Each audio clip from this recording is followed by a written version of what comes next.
Good morning and welcome to the Point. This week in Lansing, the state Senate finally passed the Medicaid expansion plan, Healthy Michigan, that Governor Snyder had been asking for. Reluctant Republicans only put 8 votes on the board, but that was enough to send it back to the House. Presumably it goes to the governor to be signed and then approved by the federal government. It's part of the Affordable Care Act, or Obamacare, and that was a stumbling point for many Republicans. Here is how the vote went down this week. Therefore, it is passed. Months in the making, the Healthy Michigan plan finally got approval in the state Senate, but not without more controversy and political finger-pointing. Republicans largely objected to what they saw as an extension of the Affordable Care Act, or Obamacare. The expansion of Medicaid is a key tenet of the Affordable Care Act. It's Section 2001 of H.R. 3590. It's a path to a single-payer system where nobody gets control over their health care. The government's going off and telling everybody what the prices are. They're telling everybody what they get coverage for. It's nothing short of government control of our health care decisions. Senator Patrick Colbeck was the most outspoken critic, but the GOP was not united on the front of Medicaid expansion. Governor Snyder was highly critical of his own party members when they refused to vote on the measure earlier this summer. And my understanding is they're going to recess and leave. That's not right. And I want to make a call to all Michiganders to join me in speaking to the Senate Republicans to say, take a vote, not a vacation. That is an insufficient number. The bill is not passed. So uncertain and contentious, the first vote failed when Colbeck didn't vote at all, infuriating Democrats who unanimously supported the plan first developed by their party in Washington.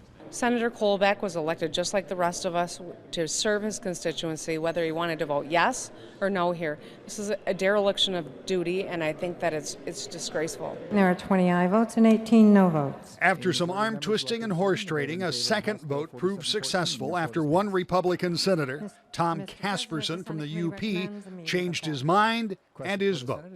All of this comes at what cost? Senate Majority Leader Randy Richardville talked about a difficult day and vote for his caucus. You thought this was going to go easier than this?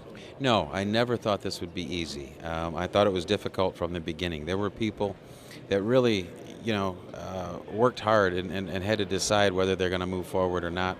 There were people that were all over the board in terms of support and what kind of support. And I don't think any of them didn't vote their conscience today. It is a good evening for Michigan. Governor Snyder was, as you would expect, pleased but somewhat cautious when I asked if he was sure the plan would be accepted, as required, by the federal government. And I think we've had a good constructive dialogue, and we've been open about all the things we're doing and talking about, and we've had positive feedback. That's not enough. I wouldn't call it assurance at this point, but I think it's a very constructive dialogue.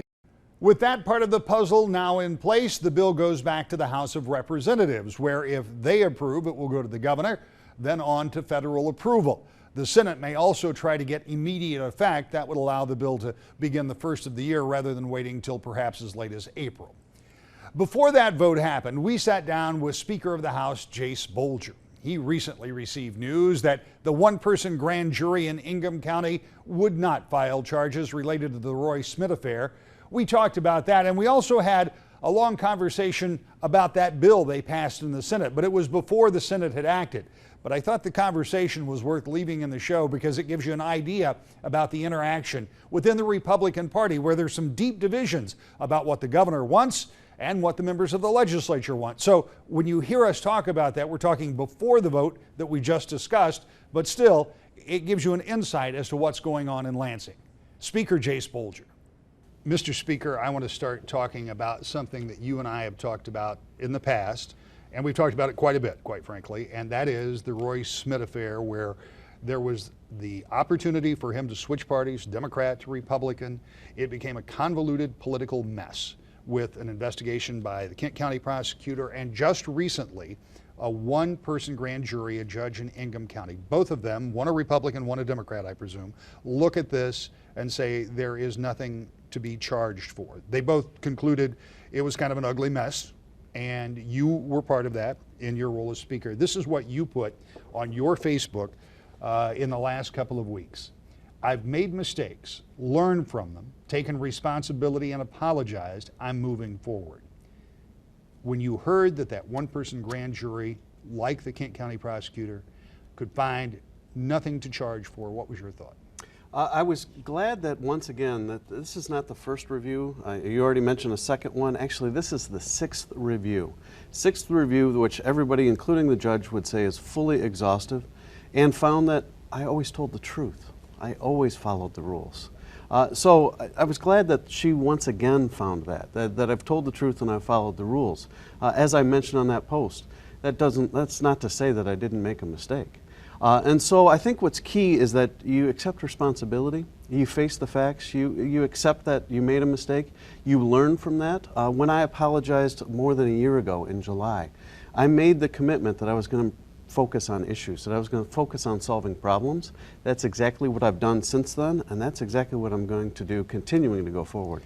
Before we move off of this, and the reason that I'm not going to spend too much time is that you and I sat down for the first interview you did after the Forsyth review. You and I talked, as I did with Roy Smith. We talked about this at length, and as it ends up, you pointed out that you did make mistakes. But here's a question that I have wondered about since May of last year. Why? Why did you care if you had one more Republican vote? You had a solid majority, and the last thing you needed was some convoluted political mess. Well, and see that people mistake the issue when they think it was about getting Roy Schmidt to be a Republican for our sake. Roy Schmidt wanted to switch because he felt that he couldn't be himself. He felt that he had to toe a party line with the Democrats. They wouldn't allow a dissenting point of view. And so he wanted to do things. He wanted to get things accomplished. The mistake was to get involved in the politics of trying to beat the other side. And that was the loss of focus that I mentioned in that apology back in July. And so it was never to win. For Roy, I didn't believe as a Republican we were going to beat him when he was a Democrat. So it was never about the win there. But once he switched, he was very worried about what the Democrats were going to do to him to try to destroy him. And so it was about making their job tougher. And that's the mistake, is instead of focusing on the competition, while paying attention to the rules, losing that focus to the competition instead of trusting the voters to make the decision, and just instead focusing on why he made the switch. And that was to work on solutions and to be able to be himself and not to be under the thumb of union bosses and Democrats that wouldn't let him stray from their party line. 5 years or thereabout ago, you sat at this table as a freshman and talked about your desire. In fact, you sat with Representative Kate Siegel, who was a freshman at the same time with you, and the both of you, a Democrat, I should point out, and the both of you talked about doing away with the partisanship, making the House work better together.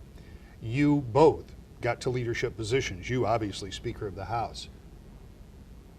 Has any of that come true? Is there less partisanship? I mean, look, this was obviously something that drove a big wedge.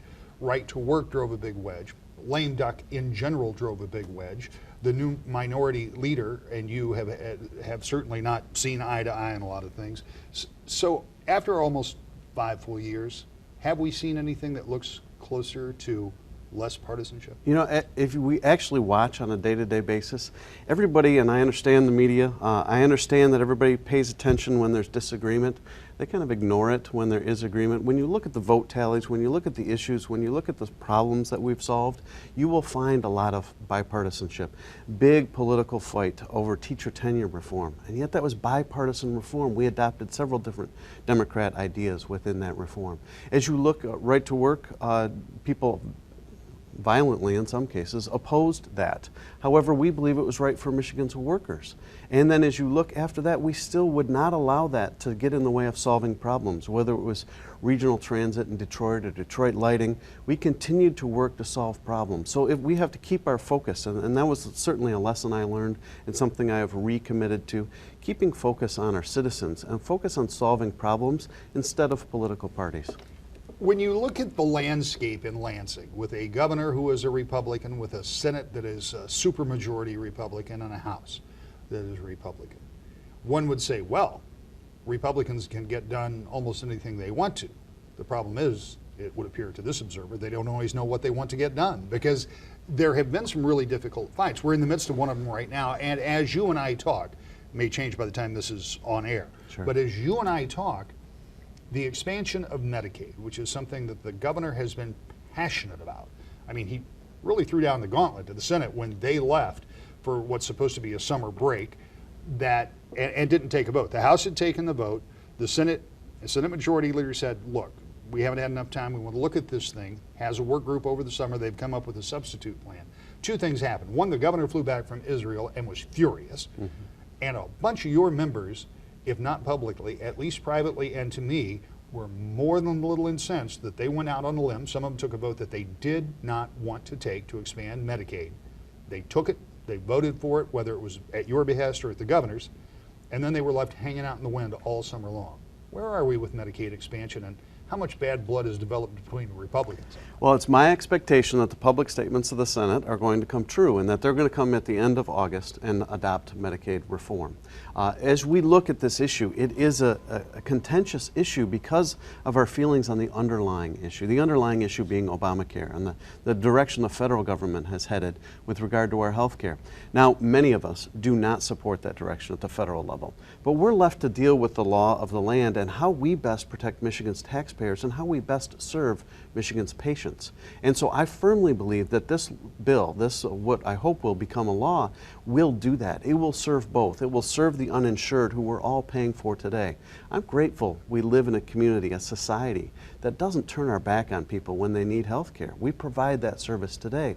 But today we're doing it in the most inefficient and ineffective manner possible. So we will serve those folks who don't have health insurance, and we will protect taxpayers. We're introducing things like HSAs. We're making sure that we focus on improving the health of the patient instead of just providing more coverage. And we're protecting taxpayers in Michigan from a federal government that could change the rules later, to the point that if they change the rules and Michigan's taxpayers are no longer saving money, then the law, the Medicaid for that population would be canceled automatically. So it will keep the focus on making sure that we protect taxpayers as well as improve the health of those who are receiving coverage. I appreciate what the language says, but you know what the political reality is. If the governor says it is a moral imperative to cover 500,000 people who are working poor, who either can't or won't afford insurance, if the governor says that this is something that's good for the state and it's good for these people and a more efficient way to cover them, and if the federal government in 3 years decides, and I'm not suggesting they will, but that's been one of the arguments, that the federal government decides in 3 years that they're not going to pay for it, there's not a legislature on the face of the earth that's going to let that expire. You know, it won't. It will automatically expire. The legislature at that time won't have to take any action. And so the reason we've put that in there is precisely for that. We understand it would be difficult to get out of something, and so we're answering that question today to say if the federal government doesn't keep its word, and they certainly have a long track record of not keeping their word, thus our skepticism and our concern. If they don't keep their word, we have that put into the law today, that if they don't keep their word, it is automatically canceled, because it will no longer do what we're saying today. It would no longer serve patients, and it would no longer protect taxpayers. You will not be in the House when that happens, if that happens, but there will be in that House of Representatives, if that happens, a huge push to say no. We're not going to allow 500,000 of our friends and citizens and our neighbors to go off of this program that is good for them. Despite the automatic cut, there will be a huge push in the legislature to backfill and make sure that keeps happening, because government programs, as you well know, Mr. Speaker, rarely get smaller. But they have in the last 3 years. We have reformed several different government programs. We have reformed welfare. We have reformed unemployment. We have reformed workers' compensation to make Michigan a better place to raise a family, to make Michigan a better place for opportunities. And so yes, it will be difficult, but it's always difficult. Yes, there will be those who pressure, but we always get pressured. And so there are many members who are serving in the legislature today who are facing this, who are firsthand watching this debate, who will still be there, even though I won't be. And they are committed to making sure that they watch this and make sure the federal government keeps its word, but beyond that, that Michigan does its job, that these patients are served and these taxpayers are protected. And so they will be diligent about it. Certainly there will be many issues in the next 3 years, 4 years from now, 5 years from now, that are debated and that there will be pressure applied. But it's up to the electorate and it's up to the elected officials to make sure that they're doing the right thing, not the politically easy thing. We'll have more of our conversation with Speaker of the House Jace Bolger when we return to The Point. Welcome back to The Point. Speaker of the House Jace Bolger talked about a number of subjects when we sat down recently. We continue our conversation now with a man who leads the House of Representatives. If you had, and by the way, you do have 60 seconds, to explain Common Core, can you do it? It's a complicated issue. It is a complicated issue and it has much misinformation behind it. What it is it's a set of expectations that grew out of the states.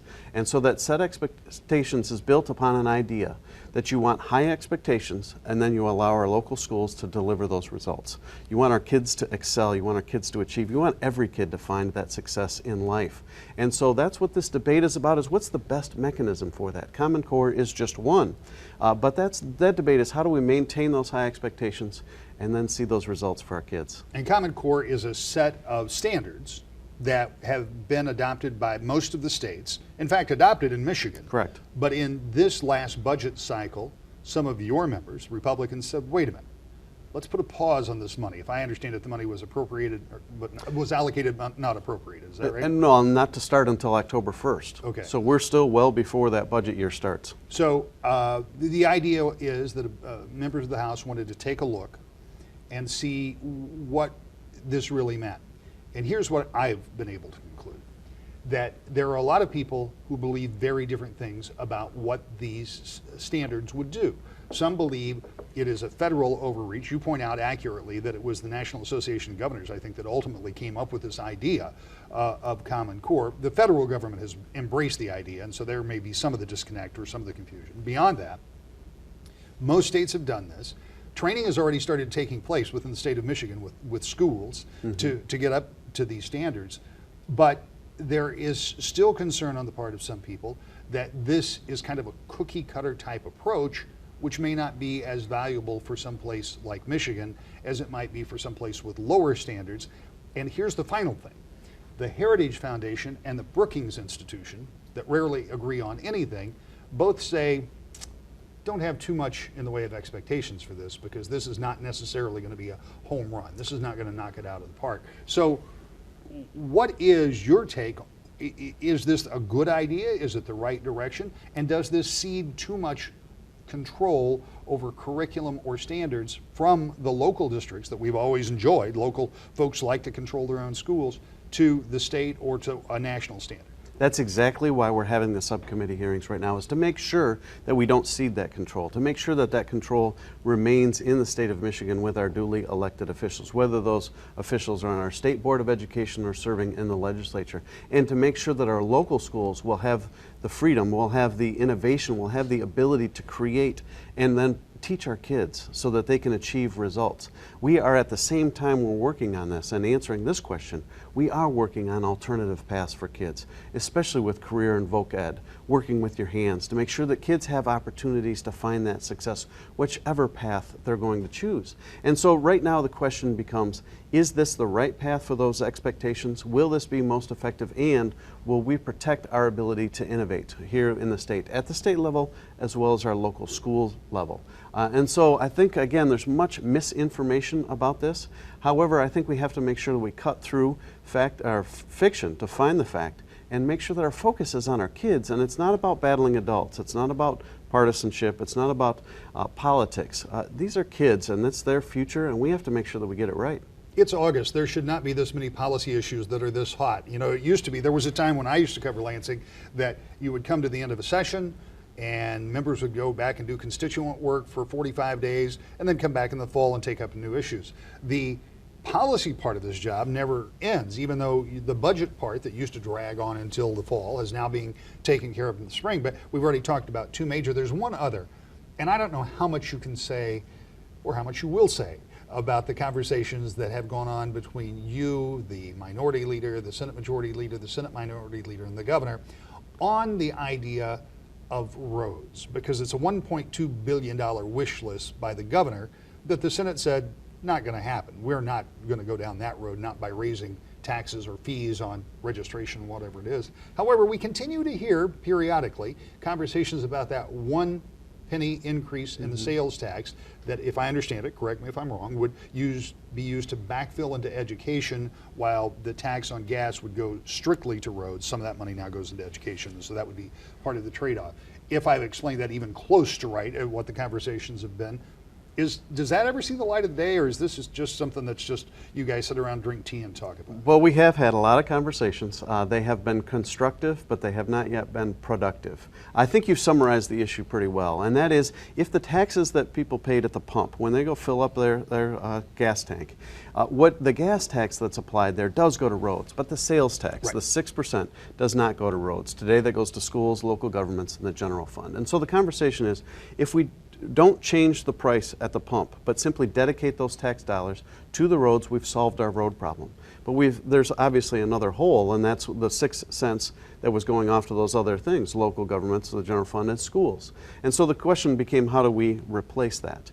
Now, first, I think you have to look at internal. You have to look and make sure that we prioritize our current budget.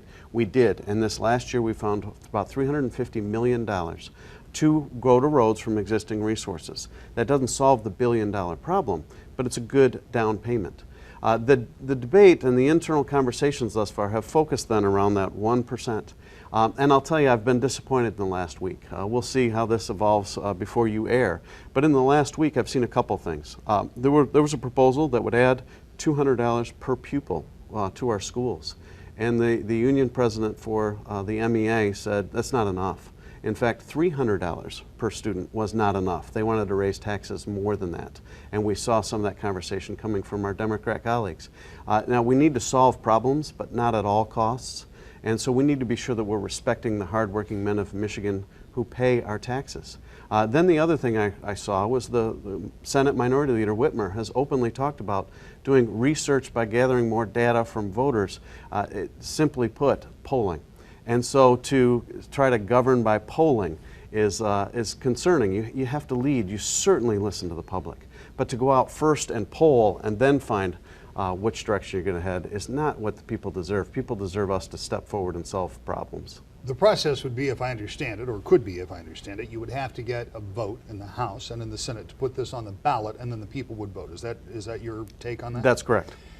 Which means that in addition to a number of other votes, including one on Medicaid expansion or reform if you prefer, and some others, you would have to go back to some members in your caucus, and let's be clear about this.